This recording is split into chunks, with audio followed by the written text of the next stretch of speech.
The majority of Black officials served in state governments, but some were also elected to Congress or the federal legislature. Robert B. Eliot, for instance, began his career as a lawmaker in South Carolina, but in 1871 was elected to the U.S. House of Representatives, which made him a lawmaker at the federal level. Another representative, Joseph Rainey, had been born into slavery and escaped during the war. He served 3 terms in Congress, fighting to improve civil rights for Black Americans until 1879.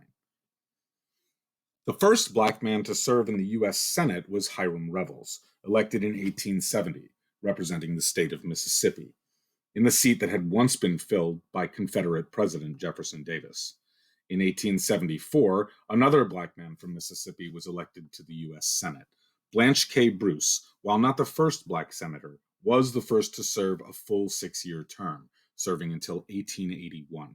He championed civil rights for Black Americans, as well as Chinese immigrants and Native Americans. In general, the abilities of these first Black congressional leaders earned high praise. Even white politicians had to admit that they were studious, earnest, ambitious men whose public conduct would be honorable to any race.